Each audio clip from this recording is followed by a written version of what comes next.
ફળ ક્યાં છે, ફળ ક્યાં છે, ફળ ક્યાં છે? જીવ બધી જગ્યાએ ફળ શોધ્યા કરે, ફળ ક્યાં છે, ફળ ક્યાં છે, ફળ. થોડી ઘણી પુણ્યની પૂંજી ભેગી થાય તા તો ફળ ગોતવા માંડે, ફળ ક્યાં છે, ફળ ક્યાં છે? આટલા વર્ષથી તો બાપુ અમે જાપ કરીએ છીએ, ફળ ક્યાં છે? આટલા વર્ષથી તો તપસ્યા કરીએ, ફળ ક્યાં છે? આટલા વર્ષથી તો અધ્યયન કરીએ, ફળ ક્યાં છે?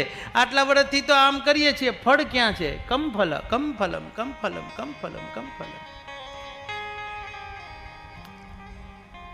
ભગવાન શ્રી કૃષ્ણ કહે છે ગીતાજીની અંદર, સમય પહેલા કે સમય પછી, સમય જ્યારે આવે ત્યારે જ મળે છે. જ્યારે ગ્રહ નક્ષત્રો આપણા ભેગા થાય ને, સમય આવે ત્યારે જ વસ્તુ પ્રાપ્ત થાય છે. તે પહેલા વસ્તુ પ્રાપ્ત થતી નથી. માટે ફાફા ભરવાનું મૂકીએ, કમ ફલમ, કમ ફલમ. ફલમ કૃષ્ણ ચરણારવિંદની અંદર ફળ છે, બીજે ક્યાંય ફળ છે નહીં. પરમાત્માના ચરણારવિંદની અંદર ફળ છે.